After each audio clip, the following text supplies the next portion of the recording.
વિદ્યાર્થી મિત્રો, લાસ્ટ લેક્ચરમાં આપણે વિદ્યુત ઋણતા વિશે વાત ઇલેક્ટ્રોન પ્રાપ્તિ એન્થાલ્પી વિશે જીનીટના પોઈન્ટ જોયેલા, બરાબર.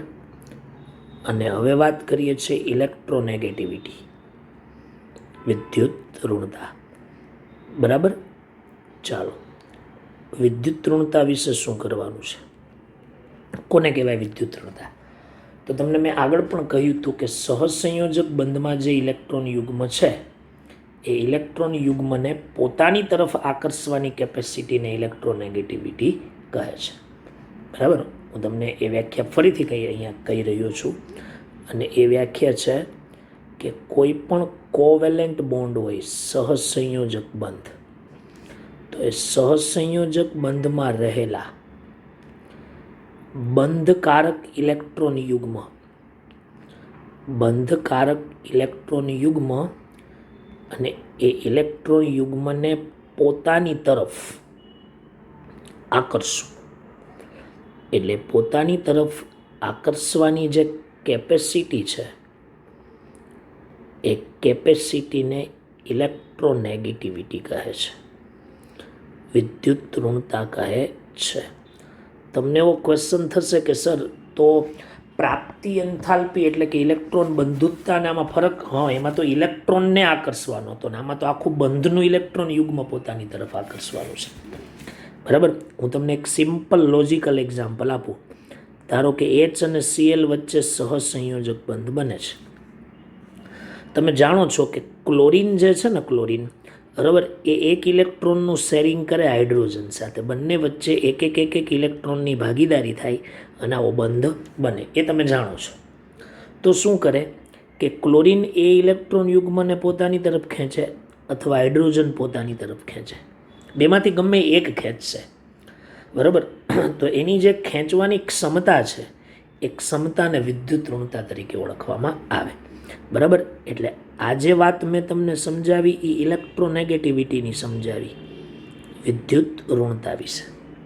જ્યારે હું એમ લખું કે અહીંયા Cl પ્લસ ઇલેક્ટ્રોન મેળવો એણે Cl માઇનસ, તો આ વિદ્યુત ઋણતા નથી વિદ્યાર્થી મિત્રો, બરાબર. આ ઇલેક્ટ્રોન એફિનિટી છે, ઇલેક્ટ્રોન બંધુતતા છે, બરાબર. અને ઉપર છે ને એ વિદ્યુત ઋણતા છે.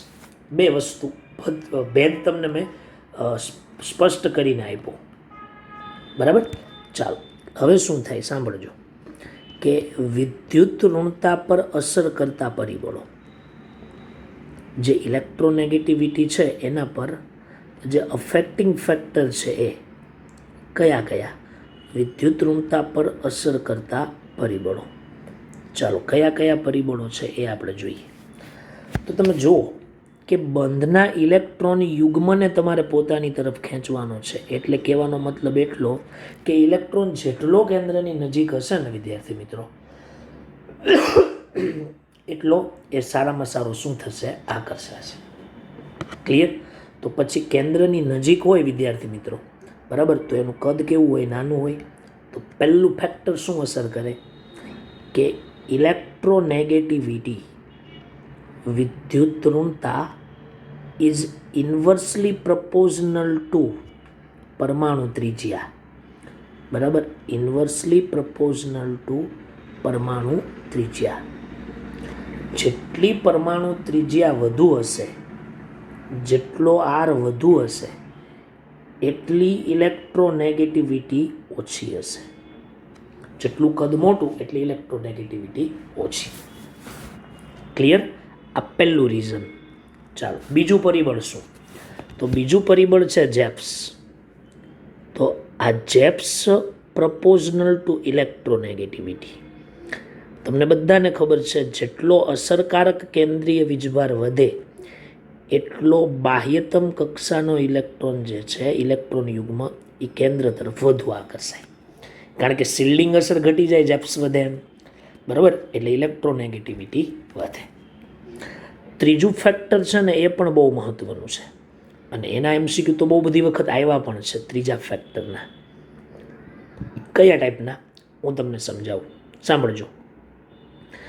જેમ પરમાણુ પરનો ઋણ વીજભાર વધે, પરમાણુનો નેગેટિવ ભાર જેમ જેમ વધે એમ કદ મોટું થતું જાય. તમે જાણો છો નેગેટિવ ભાર વધે એમ કદ મોટું થતું જાય, અને કદ મોટું થતું જાય ને તો ઇલેક્ટ્રોનેગેટિવિટી ઘટતી જાય. અને એવી જ રીતના બીજું પણ કહી શકું કે પરમાણુનો ઋણ વીજભાર વધે એની જગ્યાએ ધન વીજભાર વધે એવું લખીએ તો કદ ઘટે, બરાબર. પણ વીજભાર વધે છે એમ ઇલેક્ટ્રોનેગેટિવિટી પણ કેવી થાય છે? વધે છે. હું તમને આને રિલેટેડ અહીંયા એક MCQ મૂકું તમારી સામે. ધારો કે A-2 છે, A છે, A+2 છે, A-1 છે, A આપણી પાસે માત્ર ને માત્ર A+1 છે, અને ઇલેક્ટ્રોનેગેટિવિટીના ચડતા ક્રમમાં ગોઠવો. ધારો કે આવો કોઈ ક્વેશ્ચન પૂછે ચડતા ક્રમમાં ગોઠવો, તો આને કેવી રીતે હેન્ડલ કરવું આપણે? તો જેનો ધન વીજભાર વધુ ને એની ઇલેક્ટ્રોનેગેટિવિટી વધુ. એટલે આન્સરમાં આવશે A+2 greater than A+1 greater than A greater than A-1 greater than A-2. It is your answer. Clear? તો આ ટાઈપના ક્વેશ્ચનો પણ પરીક્ષાની અંદર પૂછાયેલા છે. તો આ હતું ઇલેક્ટ્રોનેગેટિવિટી. ક્લિયર? ચાલો, હવે છે ને ચોથું ફેક્ટર છે ને એ કેમિકલ બોન્ડિંગમાં આવશે, એટલે ત્યાં હું તમને વધારે ડિટેલમાં સમજાવીશ. પણ અત્યારે હું તમને કહી દઉં કે કોઈ પણ સહસંયોજક બંધ હોય એમાં સંકરણ થાય તો એમાં છે ને S કક્ષકો ભાગ લેશે. તો S કક્ષકના ટકા જેટલા સંકરણમાં વધુ હોય ને એટલી ઇલેક્ટ્રોનેગેટિવિટી વધુ હોય. એટલે કે પર્સન્ટેજ ઓફ S લક્ષણ ગ્રેટર દેન, બરાબર, sorry, greater equal to percentage of S લક્ષણ વધે તો ઇલેક્ટ્રોનેગેટિવિટી પણ વધે. બરાબર. તમને હું એક જસ્ટ નાનું એવું એક્ઝામ્પલ આપી દઉં એટલે તમને આઈડિયા આવશે. મિત્રો, ઓર્ગેનિક સંયોજનની અંદર 3 પ્રકારના કમ્પાઉન્ડ મળે: sp3, sp2 અને sp. 3 પ્રકારના સંકરણ મળશે. આ સંકરણ છે, બરાબર. એમાંથી એકાદું સંકરણ તો તમે ભણી પણ ગયા છો 10મામાં. આ સંકરણના પ્રકાર છે. તો તમે જુઓ કે આ સંકરણમાં 2 કક્ષક છે, 2 કક્ષક. તો 2 કક્ષક એ 100%. હવે આપણે S કક્ષકના લક્ષણ શોધવું હોય તો S એક કક્ષક છે તો કેટલા ટકા થાય? તો અહીંયા 50% કેરેક્ટર હોય.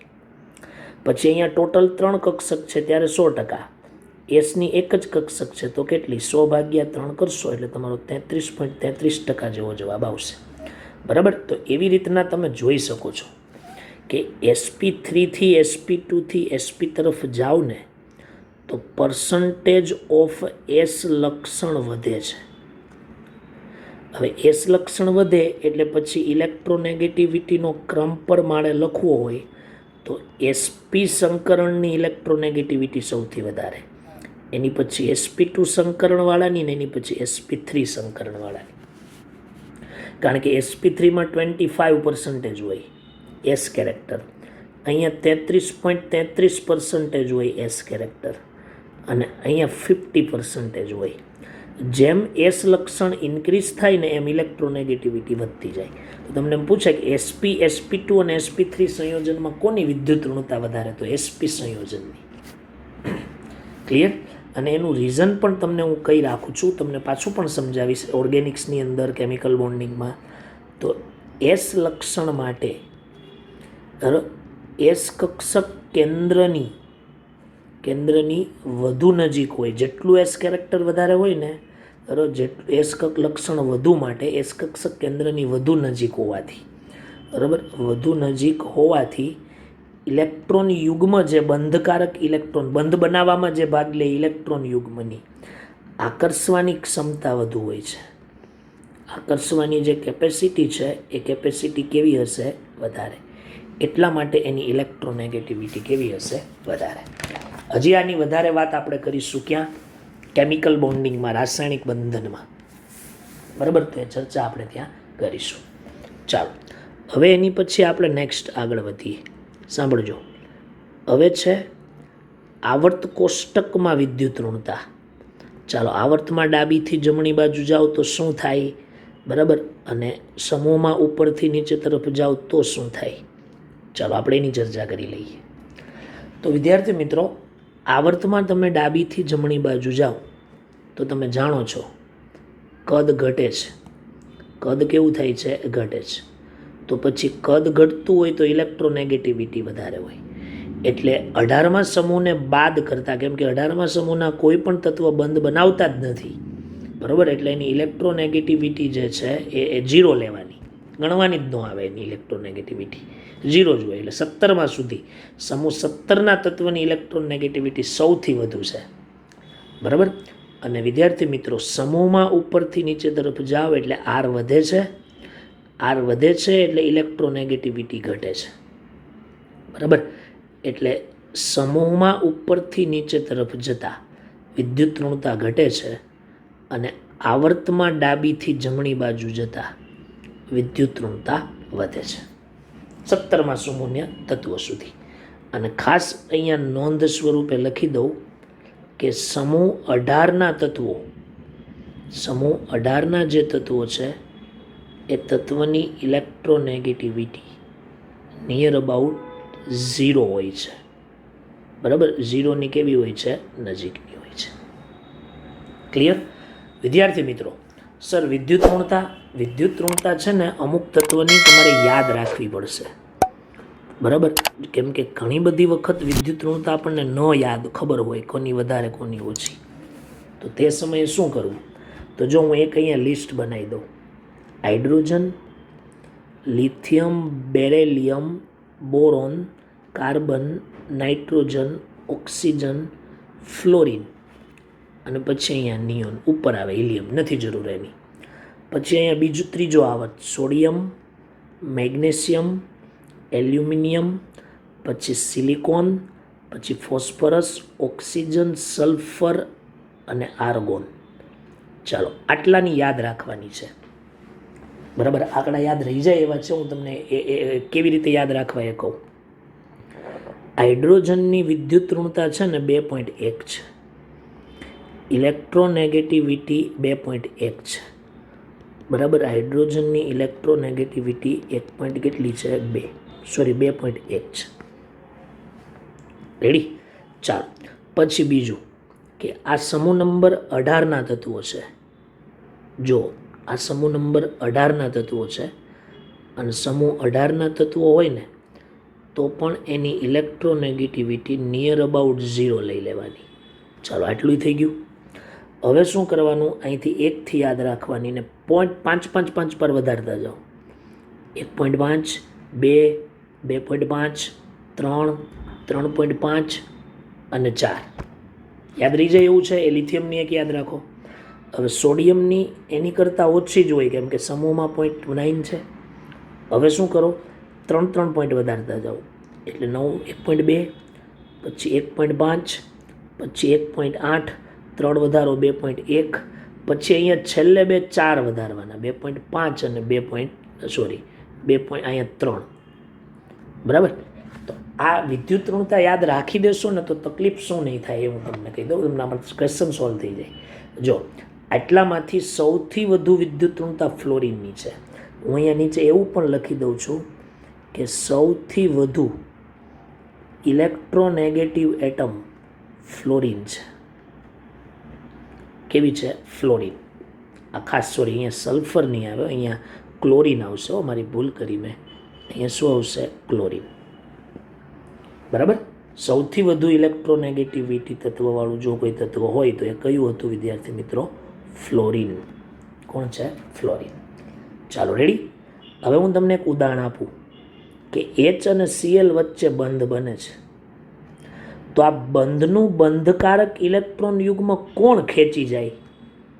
પોતાની પાસ તરફ કોણ ખેંચે? તો વિદ્યુત ઋણતા જોવાની. 2.1, ક્લોરિનની 3.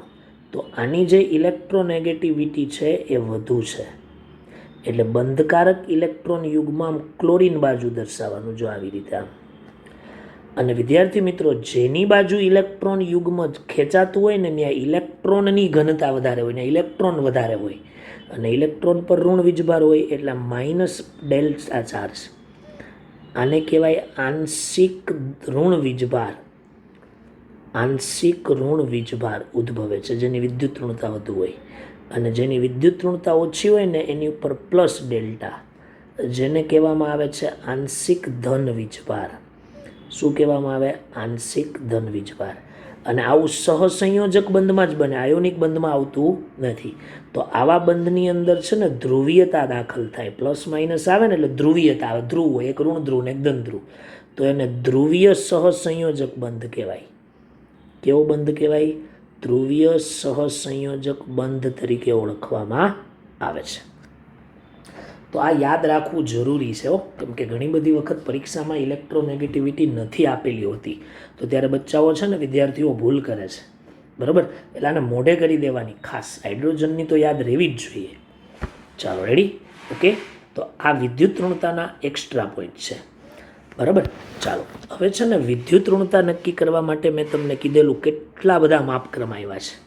બરાબર, આપણે આગળના પેજો લઈ જઈએ તો તમને એક્ઝેક્ટ ખબર પડશે કે વિદ્યુત ઋણતા નક્કી કરવા માટે જો પાઉલિંગ માપક્રમ આવ્યો, પછી મુલિકન જાફે માપક્રમ આવ્યો, ઓલ્ડરેડ રેચો માપક્રમ આવ્યો, પણ આ બધામાં સારામાં સારો વપરાતો માપક્રમ કયો છે? તો કે પાઉલિંગ માપક્રમ. તો એ બધા માપક્રમ હું તમને અહીંયા બતાવું છું. એના દાખલાઓ જેડબલીમાં પૂછાય, નીટમાં પૂછાતા નથી, પણ છતાંય આપણે મગજમાં રાખવાનું, ક્યારે પૂછી નાખે એનું નક્કી હોતું નથી. ચાલો, તો પહેલું છે આપણી પાસે વિદ્યાર્થી મિત્રો મુલિકન માપક્રમ. કેવો માપક્રમ? મુલિકન. ચાલો, મુલિકન એ કેવી રીતના શું? જો આ તમે એક વસ્તુ યાદ રાખજો, મેં જે આ તમને વિદ્યુત ઋણતા લખી દીધી છે પાઉલિંગ માપક્રમથી લખી દીધી છે.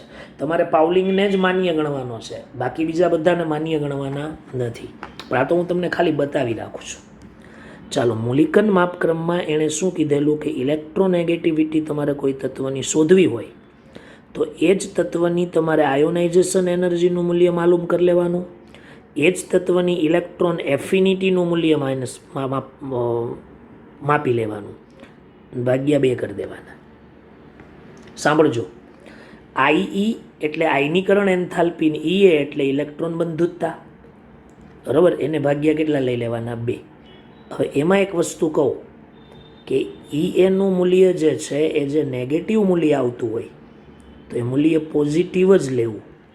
બરાબર, નેગેટિવ લેવાનું નથી. નેગેટિવ તો એવું બતાવે કે પ્રક્રિયા ઉષ્માક્ષેપક છે, એવી મેં વાત કાલે પણ કરી હતી. બરાબર, ચાલો, આ એક પહેલો પોઈન્ટ તમારે ખાસ મગજમાં રાખવાનો. બીજો એક પોઈન્ટ, બરાબર, કે ઈ એટલે કે ઇલેક્ટ્રોન એફિનિટી અને આયનીકરણ એન્થાલ્પી, આ બંને ઇલેક્ટ્રોન વોલ્ટ પ્રતિ એટમ એકમમાં જ મૂકવી. આના મૂલ્યો જે છે ઈ અને આઈના મૂલ્યો ઇલેક્ટ્રોન વોલ્ટ પ્રતિ એટમ એકમમાં જ મૂકવા. એ જ એકમમાં શું કરવા? મૂકવા. ચાલો, ક્લિયર? એટલે આ વસ્તુ પાઉલિંગ, આ મુલિકન માપક્રમ છે, એકદમ ઇઝી. તમને આઈનું મૂલ્ય કે ઈએનું મૂલ્ય આપેલું હશે તો તમે એમાં કિંમત મૂકી દો, ભાગ્યા 2 કરી દો, એટલે સીધો શું આવી જાય? જવાબ. ચાલો, બીજો એક માપક્રમ જે સૌથી સચોટ માપક્રમ હતો અને એનું નામ હતું પાઉલિંગ માપક્રમ. ચાલો, પાઉલિંગ માપક્રમ. એણે શું સૂત્ર આપ્યું એ હું તમને કહું. એણે સૂત્ર આપ્યું ઇલેક્ટ્રોનેગેટિવિટી ઇઝ ઇક્વલ ટુ આયનીકરણ એન્થાલ્પી વત્તા ઇલેક્ટ્રોન એફિનિટી છેદમાં 5.6. ચાલો, ઓલા એ છેદમાં 2 આપ્યું હતું, આ એ છેદમાં 5.6 આપ્યું. બહુ ઝાઝો ફરક નથી. બરાબર, બે સૂત્રમાં. બાકી બધી વેલ્યુ જે રીતે કીધી છે એ રીતે જ મૂકવાની. ચાલો, હવે છે ને એક આ સૂત્રને આવી રીતે જો પૂછી શકે કે નીચેનામાંથી કયું પાઉલિંગ માપક્રમ માટે યોગ્ય છે, તો તમે જાણો છો કે electron negativity is equal to I વત્તા ઈ છેદમાં હું 2 કરી દઉં અને ગુણ્યા 2.8 કરી દઉં. તો 2.8 ગુણ્યા 2 કરીશ એટલે 5.6 થઈ જશે. તો વિદ્યાર્થી મિત્રો, આજે આપણી પાસે આઈ છેદમાં 2 છે ને એ મુલિકન માપક્રમ છે. તો એને આમ પણ લખી શકાય ને કે electronegativity is equal to electronegativity of Mulliken અને છેદમાં 2. તો આ પાઉલિંગ માપક્રમથી વિદ્યુત ઋણતા તમને મળી જાય. ક્લિયર? તમને હું એમ કહું પાઉલિંગ માપક્રમ પ્રમાણે વિદ્યુત ઋણતા 4 છે, તો આ ઇલેક્ટ્રોનેગેટિવિટીનું જે સૂત્ર પાઉલિંગ છે ને ઇઝ ઇક્વલ ટુ મૂલિકનના છેદમાં 2. તો 2 ઉપર લઈ લ્યો તો મૂલિકન પ્રમાણે ફ્લોરિનની વિદ્યુત ઋણતા 8 થાય. ક્લિયર થઈ ગયું? તો એવા ક્વેશ્ચનો પૂછી શકે. બરાબર? તો આ મગજમાં દરેક વિદ્યાર્થીઓએ ફિટ કરી દેવાનું. ચાલો રેડી? ઓકે. હજી ત્રીજું એક છે અને એ છે પાઉલિંગનું સૂત્ર. ચાલો એક પાઉલિંગનું સૂત્ર દરેક વિદ્યાર્થીઓએ યાદ રાખવાનું થશે. ચાલો એ સૂત્ર શું છે ખાસ કહી દઉં. જો electronegativity of A atom minus electronegativity of B atom is equal to 0.208 પછી વર્ગમૂળમાં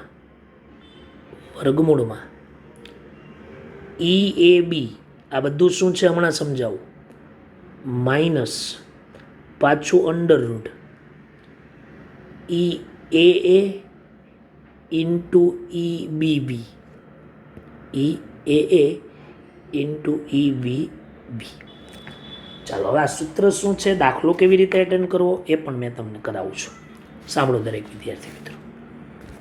જો આ ઇલેક્ટ્રોનેગેટિવિટી ઓફ એ એન્ડ જે બી છે, electronegativity of A and electronegativity of B, આ બંને શું છે તો કે એ અને બી તત્વની વિદ્યુત ઋણતા જે તમે જાણો છો, એ અને બી તત્વની વિદ્યુત ઋણતા. ચાલો રેડી? એમાં હું તમને ખાસ એક કહી દઉં કે ઇલેક્ટ્રોનેગેટિવિટી એ ગ્રેટર ધેન ઇલેક્ટ્રોનેગેટિવિટી બી લેવાની. બરાબર? જો હું તમને અહીંયા એક ઉપર એક એક્ઝામ્પલ આપું, ધારો કે HCl છે તો Hની વિદ્યુત ઋણતા 2 છે કે 2.1 છે, 2.1 છે. Clની વિદ્યુત ઋણતા 3 છે. તો તમારે આને એ એટમ કહેવાનો ને આને બી એટમ કહેવાનો. 3 માઇનસ 2.1 કરી દેવાના, બરાબર 0.208. હવે આ EAB શું છે એ હું તમને સમજાવું છું. બરાબર? તો એ બરાબર ક્લિયર કરીએ આપણે. ચાલો અહીંયા ઉપર જ આપણે લખી દઈએ છીએ કે આ EAB શું છે. તો વિદ્યાર્થી મિત્રો અહીંયા EAB લખું છું, સાથે સાથે EAA છે, સાથે સાથે EAB છે, સોરી BB છે. શું છે? બી ઇન્ટુ બી. ચાલો તો આ શું છે? તો વિદ્યાર્થી મિત્રો આ છે ને એ બંધને તોડવા માટેની ઉર્જા છે. તોડવા માટેની ઉર્જા, કેમિકલ બોન્ડિંગમાં બંધ ઉર્જા એવું હું કહીશ. અને એ કિલો કેલરી પર મોલ હોય. કિલો કેલરી પર શું હોય છે? મોલ. હવે એ કઈ રીતે સર હું સમજાવું. દાખલા તરીકે A2 નામનો અણુ છે, B2 નામનો અણુ છે અને AB નામનો અણુ બનાવે છે. તો A2માં AA બંધ હોય, B2માં BB બંધ હોય, ABમાં એ બંધ બનવાના હોય. બરાબર? તો આ બંધને તોડવા માટે જે ઉર્જા જોઈએ એ આપેલી હશે, આ બંધને તોડવા માટે જે ઉર્જા જોઈએ એ આપેલી હશે. આ બંધ બને ત્યારે મુક્ત થતી ઉર્જા, બંધ બને ત્યારે ઉર્જા મુક્ત થાય, તો ત્યારે મુક્ત થતી ઉર્જા એ તમને આપેલી હશે. એ બધી કિંમતો તમે અહીંયા મૂકશો. બરાબર? અને કોઈ અજ્ઞાત તત્વ એ કે બીની વિદ્યુત ઋણતા તમને પૂછી લેશે. બરાબર? પણ મારું તમને એવું કહેવું છે, ખાલી આ સૂત્ર યાદ રાખો.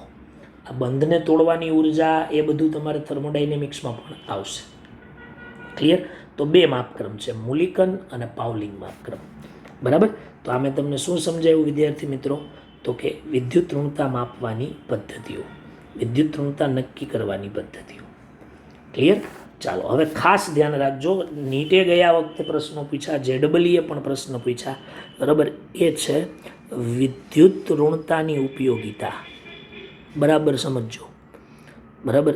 વિદ્યુત ઋણતા છે, બરાબર, એનો ઉપયોગ ક્યાં થાય, તમને કેટલું બધું કામ કરશે આ વિદ્યુત ઋણતા. એટલે મેં તમને જરૂરી તત્વની વિદ્યુત ઋણતા યાદ કરવાનું કહી દીધું. ચાલો એમાં પહેલો જે ઉપયોગ છે એ આયોનિક લક્ષણ નક્કી કરવા માટે.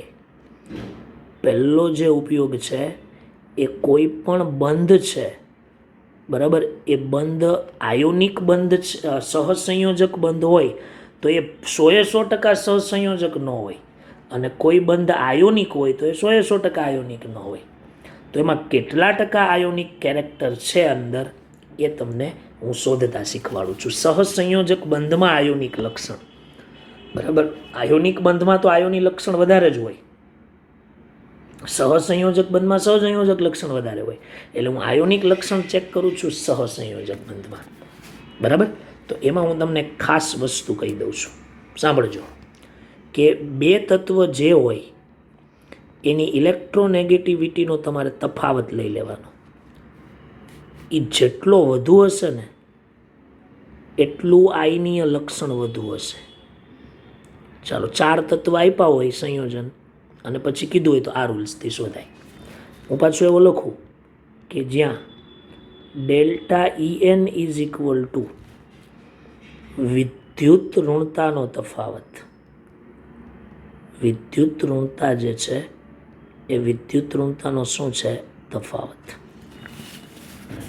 બરાબર. ચાલો, હું તમને બરાબર સમજાવું છું. ઓકે, આમાં પહેલો કેસ લઈ લો.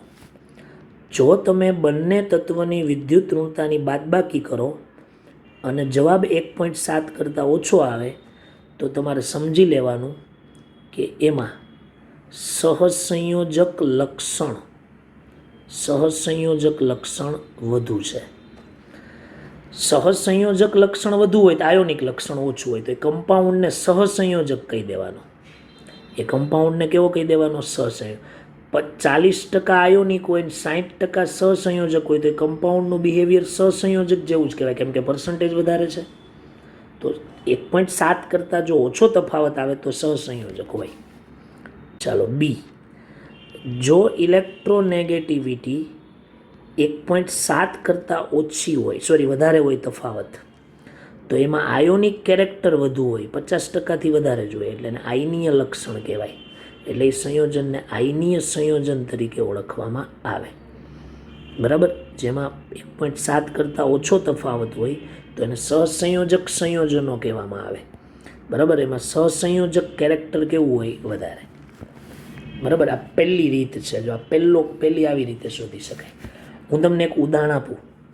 ચાલો, દાખલા તરીકે હું એમ કહું HCl છે, તો હું તમને પહેલાં એ કહી દઉં કે સહસંયોજક જ છે. તમને પહેલાં સરે શીખવાડવું જોઈએ, PND સરે. તો આને ચેક કરીએ. હાઇડ્રોજનની ઇલેક્ટ્રોનેગેટિવિટી 2.1, ક્લોરિનની ઇલેક્ટ્રોનેગેટિવિટી 3. તો ડેલ્ટા EN બરાબર 3 - 2.1 કરી દો તો 0.9 થઈ ગયું. તો 0.9 એ 1.7 કરતાં ઓછું છે.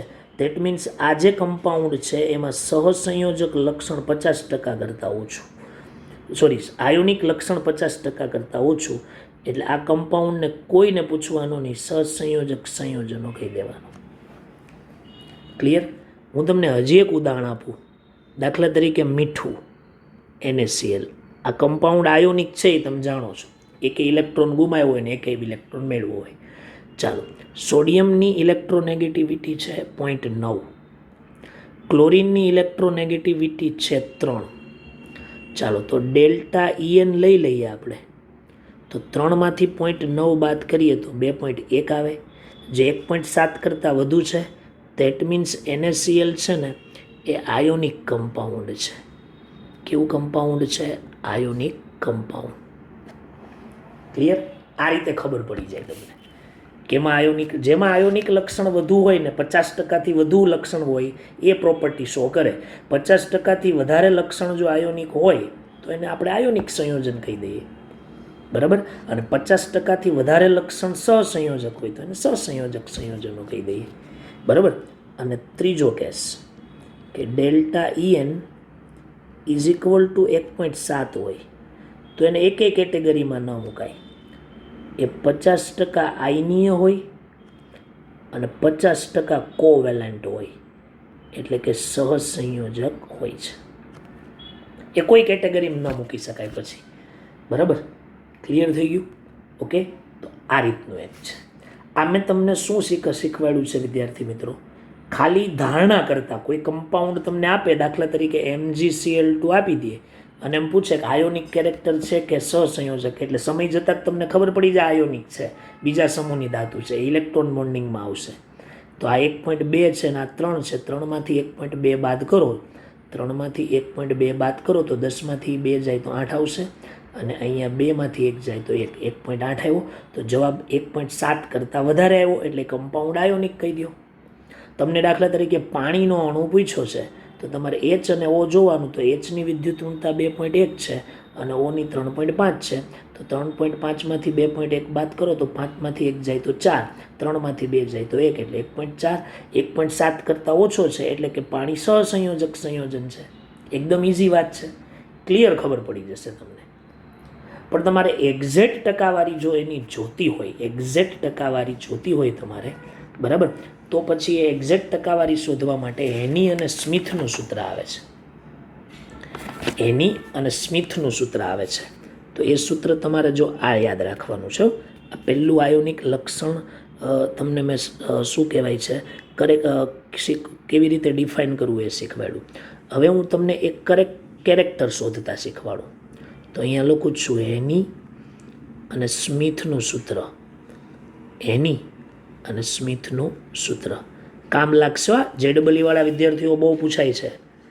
ચાલો, પર્સન્ટેજ ઓફ આયનીય લક્ષણ is equal to 16 delta EN, તફાવત લઈ લેવાનો, વત્તા 3.5 ડેલ્ટા EN નો સ્ક્વેર.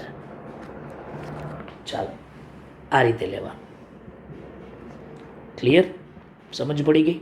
તો આ એનું સૂત્ર છે, બરાબર, જે સૂત્ર તમારે યાદ રાખવું પડશે, બરાબર.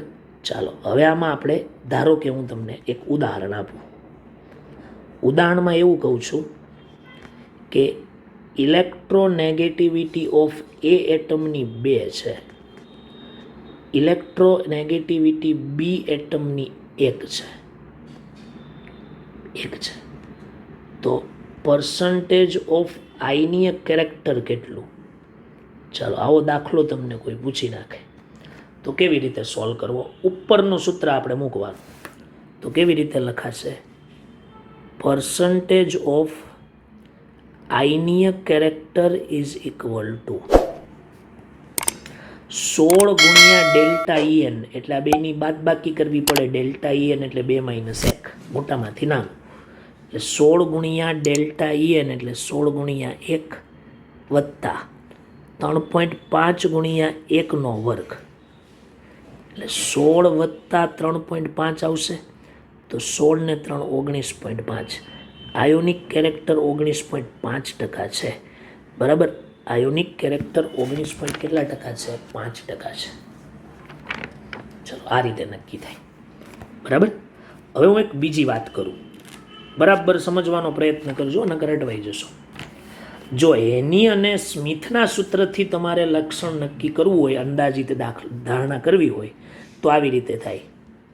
ડેલ્ટા EN લેસ ધેન 2.1 હોય, એની અને સ્મિથના સૂત્ર માટે આ યાદ રાખવાનું. 2.1 કરતાં ઓછું હોય તો યાદ રાખજો વ્યવસ્થિત રીતે કે એમાં પર્સન્ટેજ ઓફ આયનીય લક્ષણ, પર્સન્ટેજ ઓફ આયનીય લક્ષણ 50% કરતાં ઓછું જ હશે. 50% કરતાં કેવું હશે? ઓછું. અને જેમાં 50% કરતાં ઓછું આયનીય કેરેક્ટર હોય તો એનો મતલબ એવો થાય કે એમાં સહસંયોજક લક્ષણ વધુ છે. તો એ કમ્પાઉન્ડને આપણે નામ અપાય સહસંયોજક સંયોજનો, બરાબર. તમે અહીંયા જો 50% કરતાં ઓછું જ કેરેક્ટર છે આયોનિક, એટલે અહીંયા એવું કહી શકાય કે AB સંયોજન સહસંયોજક સંયોજન છે. હવે તમે એની ઇલેક્ટ્રોનેગેટિવિટીનો તફાવત પણ 1 લીધો તો 2.1 કરતાં ઓછો છે, એટલે સહસંયોજક સંયોજનો હોય. ગણતરી ન કરો તો પણ ચાલે, બરાબર. ચાલો, બીજું એક કહું. Delta EN is equal two 2.1 હોય અથવા 2.1 હોય. ચાલો, તો તમારે કહી દેવાનું 50% આયોનિક કેરેક્ટર હોય, બરાબર, 50% આયોનિક કેરેક્ટર હોય અને 50% સહસંયોજક કેરેક્ટર હોય, સહસંયોજક લક્ષણ હોય. કેલ્ક્યુલેટ ન કરી શકાય એને, કેલ્ક્યુલેટ તો થાય પણ ડિફાઇન ન થાય. અને ત્રીજું, ડેલ્ટા ઇલેક્ટ્રોનેગેટિવિટી ગ્રેટર દેન 2.1 છે. તો આની અંદર યાદ રાખજો, પર્સન્ટેજ ઓફ આયનીય લક્ષણ, પર્સન્ટેજ ઓફ આયનીય લક્ષણ 50% કરતાં વધુ હશે, 50% કરતાં વધુ છે. અને આયોનિક લક્ષણ 50% કરતાં વધુ હોય તો એ કમ્પાઉન્ડ આયોનિક સંયોજન કહેવાય. શું કહેવાય? આયોનિક સંયોજનો. ચાલો, ક્લિયર? પણ ધ્યાન રાખવાનું, ડેલ્ટા ઇલેક્ટ્રોનેગેટિવિટી વાળું જે 1.7 વાળું કીધું અને એની એમાં થોડી ઘણી શું છે, અવરોધકતા છે. એટલે મીન્સ કે ઘણી બધી વખત મિસઅન્ડરસ્ટેન્ડિંગ એમાં થાય છે, બરાબર. પણ તમે જેનાથી સોલ્વ કરો ને ધ્યાનમાં રાખવાનું, ખાસ ધ્યાનમાં રાખવાનું. ક્લિયર? તો આ રીતની એક ચર્ચા મારે તમને અહીંયા કરવાની હતી, બરાબર. ચાલો, NaClમાં 3 - 0.9 કરું તો 2.1 છે. કેટલું છે? 2.1. તો જો 2.1માં 50% આયોનિક છે અને 50% સહસંયોજક છે. તો કેલ્ક્યુલેટ કરવું થોડું ડિફાઇન અઘરું થઈ જાય, બરાબર. તો પછી એવા સમયે તમારે આયોનિક કેરેક્ટર આ બીજો રૂલ્સ વાપરી લેવાનો. એની અને સ્મિથ 100% પ્રૂફ, એ જે કહે છે ને એ સાચું. પણ એનાથી જો આવું 2.1 વાળું આવી જાય તો પછી આયોનિક લક્ષણમાં તમારે શું કરી દેવાનું? આવી દેવાનું. તો તમે એમાં જુઓ 2.1, તો 2.1 એટલે 1.7 કરતાં વધારે, એટલે આયોનિક કમ્પાઉન્ડ આવે. થઈ જાય? એટલે થોડી ઘણી આની અંદર મેં કીધું એ પ્રમાણે, બરાબર, શું રહે છે? ત્રુટી રહે છે. પણ પહેલું 100 ફૂલ પ્રૂફ કયું?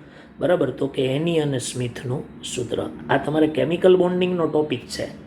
કોઈ પણ સહસંયોજક લક્ષણ શોધવું હોય અથવા આયોનિક કેરેક્ટર શોધવું હોય તો આ સૂત્રનો શું કરવામાં આવે છે? ઉપયોગ.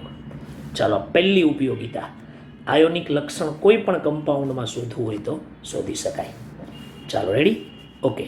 હવે બીજી ઉપયોગિતા જોઈ લઈએ, બરાબર. આ તને ટેક્સ્ટ બુકમાં આવું ક્યાંય નહીં મળે, આ બધું જી નીટનું જ છે અને પૂછાય પણ છે. ચાલો, XOH નો સ્વભાવ નક્કી કરવો હોય તમારે તો પણ તમને આ બહુ હેલ્પ કરશે વિદ્યુત ઋણતા. એ કઈ રીતે સર? જો હું સમજાવું. XOH છે ને, એમાં જો OH- દૂર થઈ જાય ને તો એને બેઝ કહેવાય. શું કહેવાય? બેઝ. 10મામાં આવતું. જો XOH માંથી H+ દૂર થઈ જાય ને તો એને એસિડ કહેવાય. તો હવે ક્યારે H+ દૂર થાય ને ક્યારે OH- દૂર થાય એ નક્કી કરવા માટે ઇલેક્ટ્રોનેગેટિવિટી કામ કરે, બરાબર. ઓકે. તો ચાલો હું તમને અહીંયા સમજાવું. XOH નો સ્વભાવ, ચાલો, 2 પ્રકારનો હોય. અહીંયા મેં જે સમજાવ્યું એ રીતે.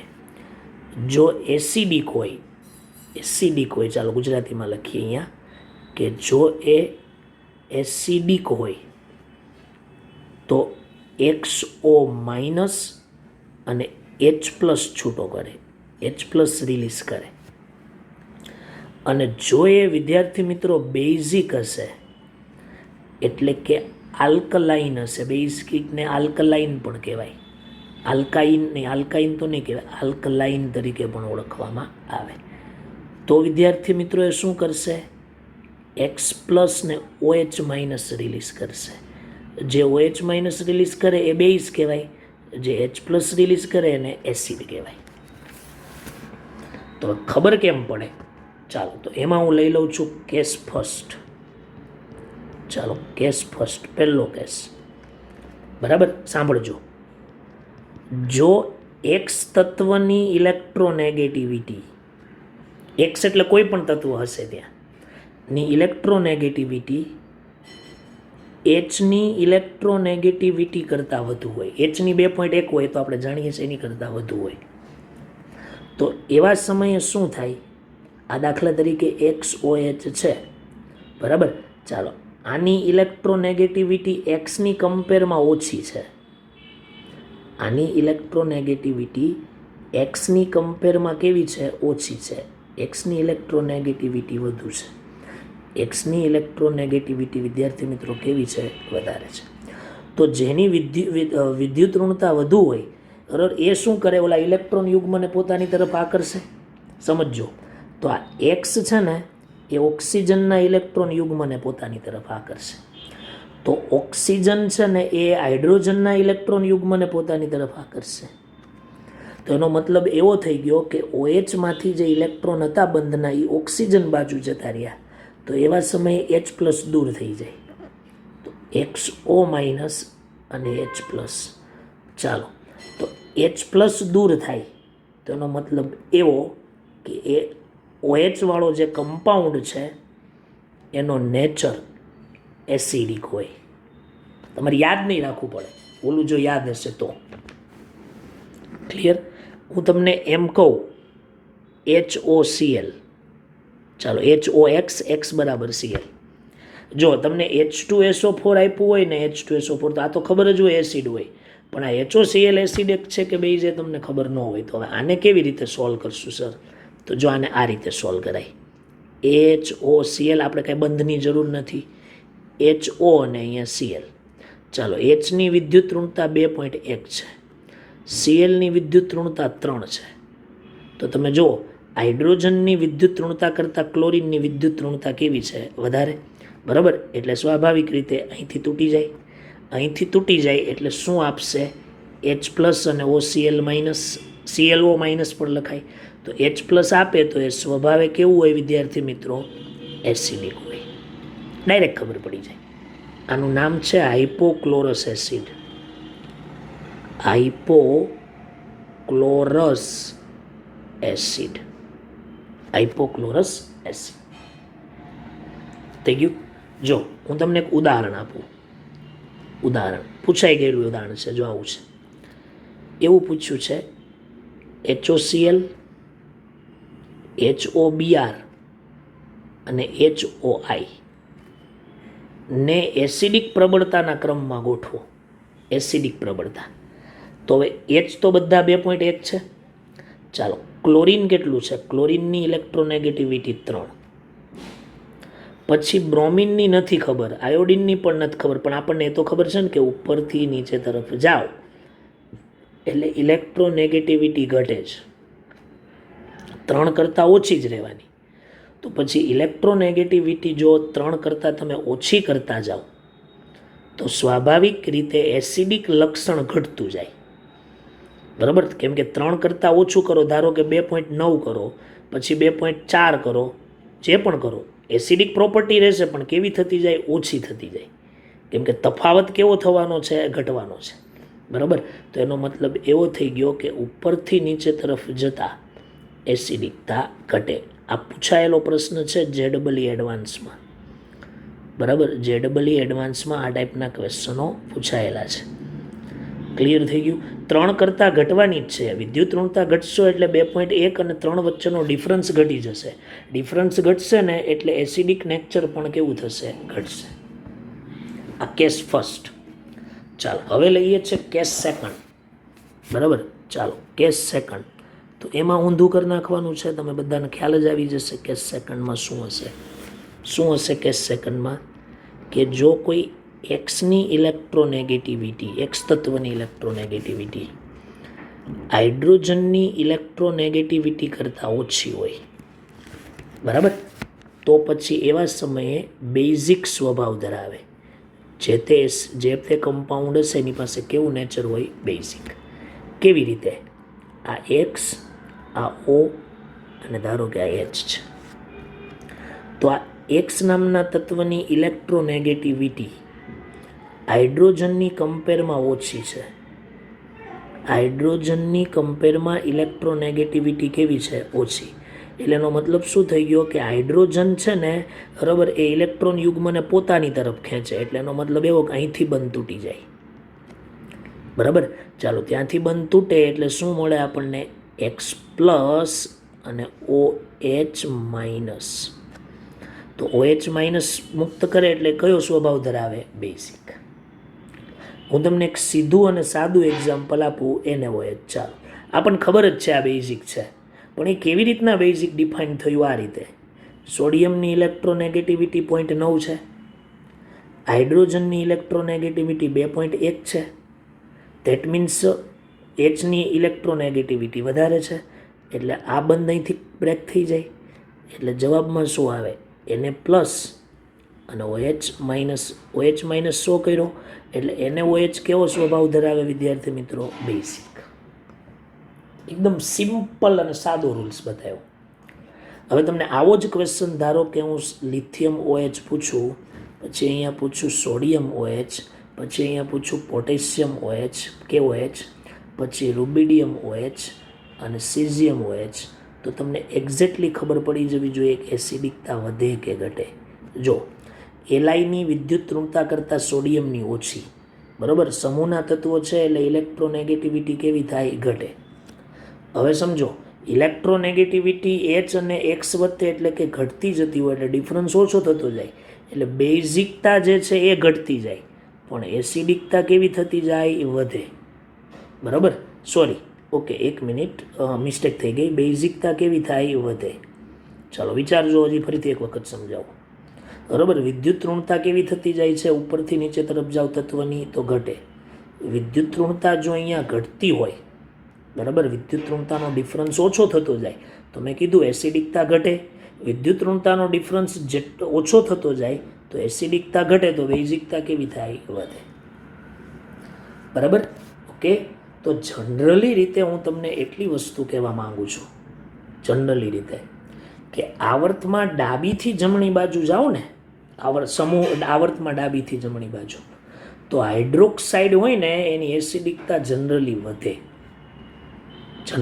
વધે. અને સમૂહમાં ઉપરથી નીચે તરફ જાઓ ને, તો આ OH વાળા કમ્પાઉન્ડની એસિડિકતા ઘટે, બેઝિકતા વધે. જનરલી શબ્દ વાપરો છે, નિયમિત ટ્રેન્ડ નથી. આ હું તમને ખાસ કહી દઉં છું. ચાલો, રેડી? ઓકે. તો આ તમારું હતું વિદ્યુત ઋણતાની શું થઈ ગઈ છે? ઉપયોગિતા. 2 ઉપયોગિતા છે. રેડી? ચાલો, હવે મારે તમને થોડાક ઓક્સાઇડ વિશે એ પણ વાત કરવી છે, આ પાર્ટને રિલેટેડ થોડા. તો એ આપણે વિદ્યાર્થી મિત્રો નેક્સ્ટ લેક્ચરમાં કરીશું. ક્લિયર? ઓકે.